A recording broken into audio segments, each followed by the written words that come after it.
Good evening. Welcome to Epiphany Lutheran Church in Richmond, Virginia. I'm Kevin Barger, Director of Music Ministry here. This is our Music Minute. We are looking at the hymns we'll be using in worship tomorrow, the 14th Sunday after Pentecost, as we continue our long green season. And we're going to start with our communion hymn again, as we did last week. This is Eat This Bread, Drink This Cup. And this was written and published in about 1995. It comes to us from With One Voice, the blue hymnal that we used to have, you might remember. And it almost has a feeling of a Taizé kind of hymn with the repeated refrain and then verses in between, but it is not truly a Taizé.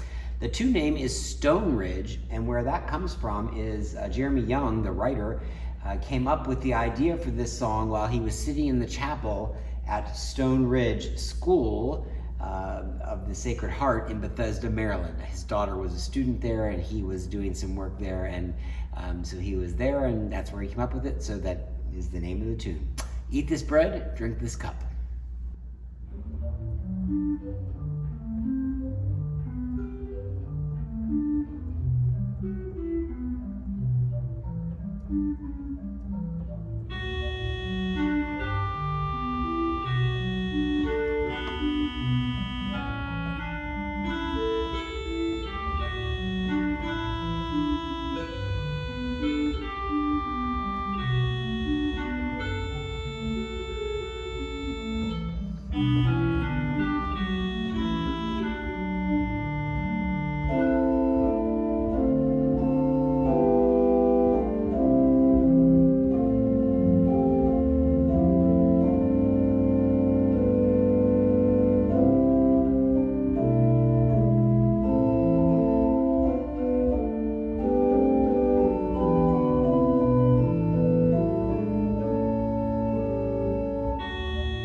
Next, we're going to go to a new hymn. This is our hymn of the day, Hope of the World.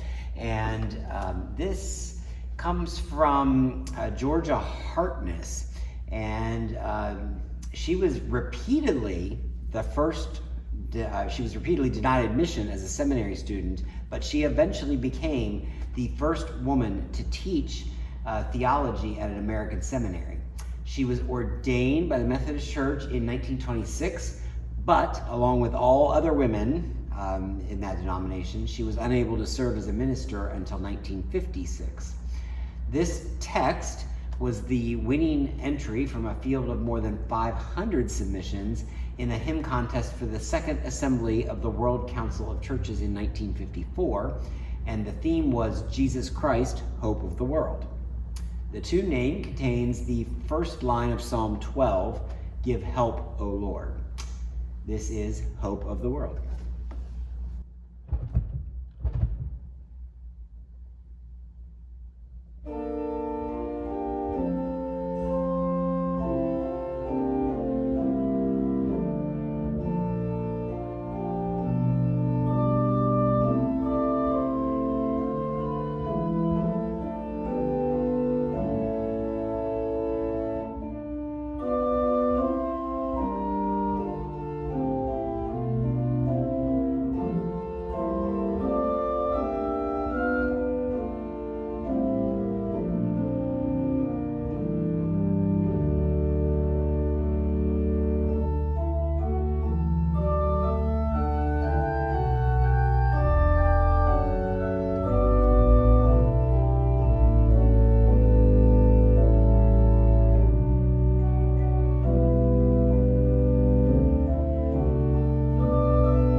lovely hymn, so that'll be fun for us to learn that together tomorrow.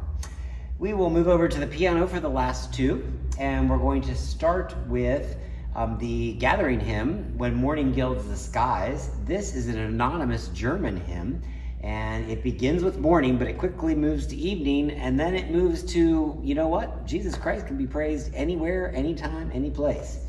It's from the early 19th century.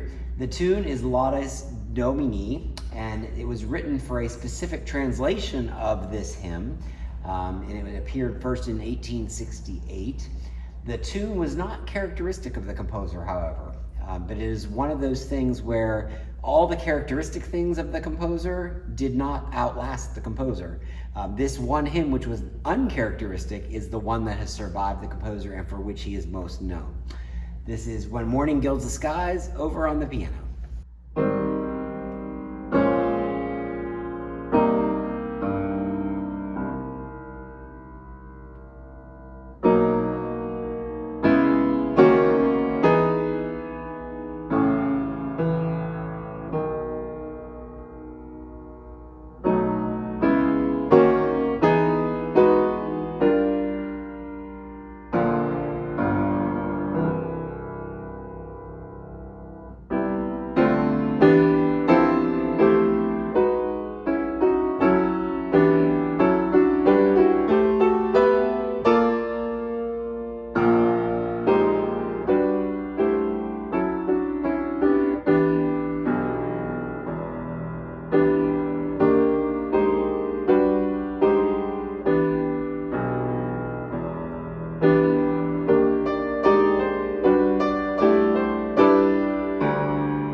Always reminds me of a sunset or a sunrise as it's coming up and it just gets brighter and brighter. It seems like it'd be a great visual for like an Easter vigil or morning sunrise service. So anyway, last but not least, our sending hymn, Blessed Assurance. This has been called the archetype for the gospel song. Fanny Crosby wrote it in response to the tune. In fact, Phoebe Knapp wrote the tune, played it for Crosby, and said, "What did it mean? What does that mean?" And the response from Fanny Crosby was Blessed Assurance, the hymn.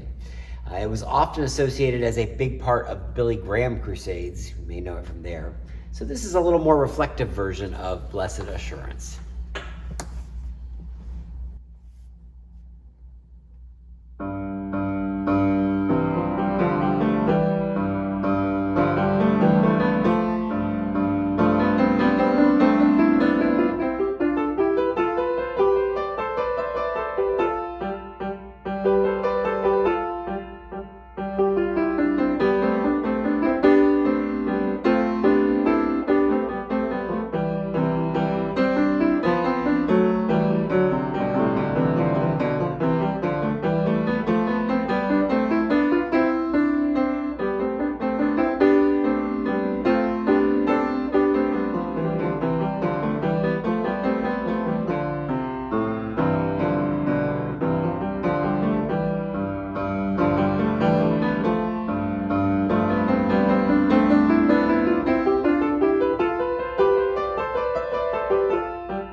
right, that brings us to a close for this week, and we'll look forward to being again together next week for the 15th Sunday after Pentecost, I believe it will be.